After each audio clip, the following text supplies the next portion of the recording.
দর্শক আপনারা দেখতে পাচ্ছেন যে র্যাবের গাড়িকে লক্ষ্য করে কিন্তু ভুয়া ভুয়া স্লোগান দিচ্ছে। তারা কিন্তু আসলে বঙ্গভবনে প্রবেশ করার চেষ্টা করছিল। তারা কিন্তু জনতার তোপের মুখে তারা কিন্তু এখান থেকে চলে যাচ্ছে।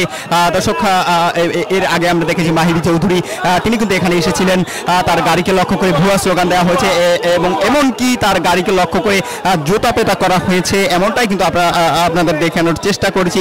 দর্শক আপনারা দেখতে পাচ্ছেন যে বঙ্গভবন থেকে এখানকার সর্বশেষ পরিস্থিতি। দর্শক আপনারা দেখতে পেলেন যে র্যাবের গাড়িটি কিন্তু ভুয়া স্লোগানের যে ধুয়োধ্বনি, সেই ধুয়োধ্বনির মুখে কিন্তু র্যাবের গাড়ি এখান থেকে কিন্তু চলে যেতে বাধ্য করা হয়েছে।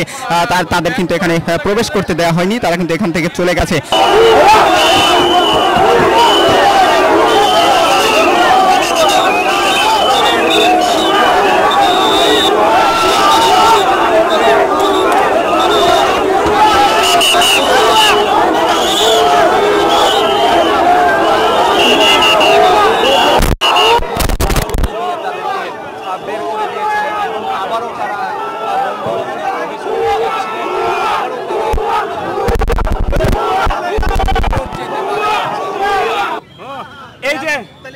আপনার এই যে দেখছেন একটা ছেলে গ্রিলে ধরে আসছিল, গ্রিলে যে ছেলেরা ধরে আসছিল, রাষ্ট্রের কাম কি পুলিশের কাম কি এরা দেখে নাই? ওই বাচ্চাটাকে কেন গুলি করেছে?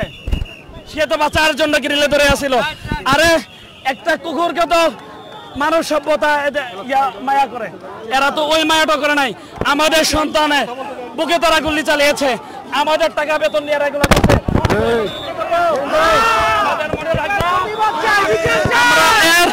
বর্তমান অন্তর্বর্তীকালীন সবাই শুনেন, অন্তর্বর্তীকালে যে সরকার হচ্ছে ডক্টর ইউনূসের মাধ্যমে আমরা প্রথম তাদের বিচার চাই, যারা আমাদের বেতন নিয়ে আমাদের পয়সা খেয়ে আমাদের সন্তানদেরকে হত্যা করেছে। বিশেষ করে যারা রাঘব বোয়াল আমাদের রক্তে বেরাক টাকা, আমরা অনেক কষ্ট করে টাকা কামাই ভাই, রাস্তার মুচি, রাস্তার চামার, গাড়ির হেল্পার, যে দিন মজুর রিক্সা চালক, সেও বেড দেয় কিনা বলেন? বেড দেয় কিনা বলেন? তাদের এই কষ্টের টাকা নিয়ে আর আরাম আয়েসে জিন্দিগি করবে, আমাদের সন্তানদেরকে মেরে এরা তো বহাল তরিবাতে চাকরি করবে, এটা আমরা সহ্য করবো? আপনারা সহ্য করবেন? আমাদের ক্ষোভ আছে কিনা বলেন? এরপরে আর ব্যবসায়িক যখন আমাদেরকে মারার দুই দিন আগে প্রধানমন্ত্রী ওই যে শোক দিবসের নামে তামাশা করেছিল, ওখানে যে ব্যবসায়িকরা যেগুলো দালালগুলো গেছিল, ওই দালালদের বিচার করতে হবে। এদের সমস্ত সম্পদ বাজেয়াপ্ত করে দিতে হবে। সেই দালালগুলো যারা বলেছিল যে শেখ হাসিনা ভয় নাই, শেখ হাসিনার সাথে আমরা আছি, আপনারা দেখেছিলেন মিডিয়ার মাধ্যমে, যারা আমাদের সন্তানদেরকে মারার পরও এরা চুপ ছিল নিজেদের গোছে বাঁচানোর জন্য। এফ রহমান এ আরেক শয়তান, ছদ্মবেশী জানোয়ার, এরও বিচার হইতে হবে। যারা এই ক্ষমতায় থেকে আমাদের সন্তানদেরকে নির্বিচার হত্যা করেছে, আমরা এর বিচার চাই। পাশাপাশি আমার আরেকটা দাবি, ভুয়া মুক্তিযোদ্ধা কারা শুনেন, কার কাছে একটু পানি থাকলে আমার খাওয়ান প্লিজ। শুনেন আমার এই কথাটা শুনেন, মুক্তিযুদ্ধের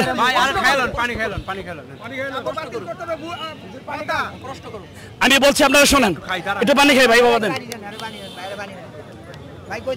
আজকে 17 বছর ধরে শুনেন, আজকে 17 বছর ধরে সবাই শুনেন, এরপর আপনারা বলবেন আমাদেরকে মুক্তিযুদ্ধের চেতনা করতে করতে আমাদেরকে জুলুম করছে, আমরা কোনো কিছু করতে পারি নাই। তো এই মুক্তিযুদ্ধের চেতনাকে কাজে লাগিয়ে যারা ভুয়া মুক্তিযুদ্ধ আছে, আমার জানা মতে অনেক ভুয়া মুক্তিযুদ্ধ আছে যাদের জন্ম হয়েছে স্বাধীনতার পরে, আরো অনেকে বলে মুক্তিযোদ্ধা। তো এরা কিন্তু এক একটা মুক্তিযোদ্ধা বহু টাকা নিচ্ছে, ঠিক কিনা বলেন? এখন আমাদের অন্তর্বর্তীকালীন সরকারের কাছে আমাদের যে দাবি দাওয়াগুলা, সর্বপ্রথম যে দাবি দাওয়াগুলা আছে এর ভিতরে হচ্ছে যারা ভুয়া মুক্তিযোদ্ধা আছে তাদের সমস্ত সম্পদ বাজেয়াপ্ত করতে হবে, এবং তারা যে জালিয়াতির মাধ্যমে আমাদের সম্পদ ভোগ করেছে, আমাদের সম্পদ এরা আত্মসাৎ করেছে, তাদেরকে বিচারের কাঠগড়ায় আনতে হবে। এরপরে যারা নির্বিচারে আলিম ওলামা হত্যা করেছে, কাদেরকে? আমাদের এই মুসলমান দেশ 100 থেকে 95% বাংলার মানুষ মুসলমান। আমাদের আলেম ওলামাদের উপরে কোনো নিরাপত্তা নাই, আসেনি বলেন? আসেনি বলেন? তো এই আলেম ওলামাদেরকে যারা বিনা কারণে এই যে জঙ্গি জঙ্গি বলছে, কয়টা আলেম জঙ্গি বলেন? কয়টা আলেম জঙ্গি পাইছে? আছে? এই শুনান, এখানে একটা কথা বলি, এই যে মাওলানা মামুনুল হক সাহেবকে নিয়ে অন্তর্বর্তীকালীন সরকারের প্রথম মিটিং হয়েছে না, ওনাকে কত ধরনের ইয়া দেওয়া হয়েছিল, বিলেম দেওয়া হয়েছিল, বদনাম করা হয়েছিল। এগুলা যারা করছে, যারা উপরে কমান্ডের মধ্যে থেকে আমাদের দেশ ও জাতির উপর অন্যায় করছে, আমরা তাদের প্রত্যেকের সুষ্ঠু বিচার চাই, বিচার বিভাগীয়। আরেকটা কথা হচ্ছে, দর্শক আপনাদের দেখানোর চেষ্টা করছি বঙ্গভবন থেকে এখানকার সর্বশেষ পরিস্থিতি। দর্শক আপনাদের জানিয়ে রাখি যে দর্শক আপনারা দেখতে পাচ্ছেন যে আমাদের দেখানোর চেষ্টা করেছি যে একে একে কিন্তু আসলে বিভিন্ন রাজনৈতিক দল সহ আসলে আমরা সকলেই কিন্তু এখানে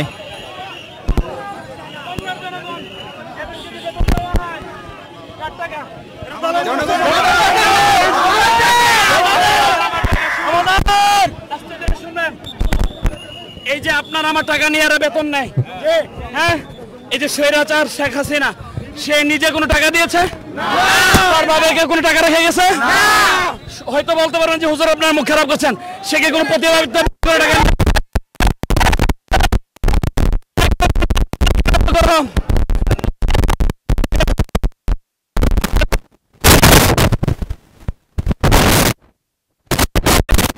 আবু সাইদ সে আমার ছাত্র, জানেন? আমি যে পাগড়ি পরে আছি, আবু সাইদের সাথে লাস্টে আমার গাইবান্ধা দেখা হয়েছিল।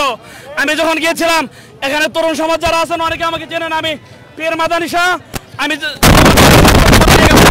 অনেকে আমাকে চেনেন, নেটে চার্জ দিলে আমার ব্যাপারে জানবেন।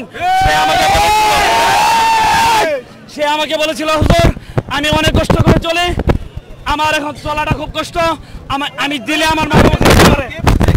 আবু সাইদ প্রথম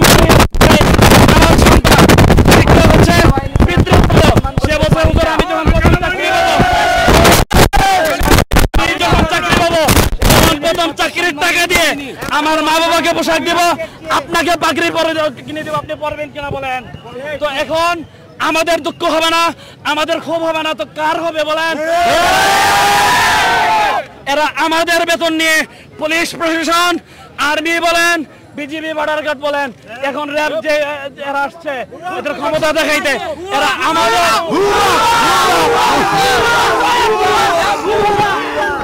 আমাদের টাকা বেতন নিয়ে আমাদের খেয়ে পরে এরা বিশাল বহর জীবন করে আরাম এসে থাকে, আবার আমাদের টাকা নিয়ে এরা আমাদের সন্তানদের গুলিয়ে করবে। এদেরকে কি আমরা নমস্কার করবো? জুতা দিয়ে তাদেরকে পিটানো। তবে আমরা বাঙালি অনেকটা সহনশীল, অনেকটা ধৈর্যশীল। আমি র‍্যাব পালি কেন, আমার র‍্যাবের ভিতরে রড পাইলো।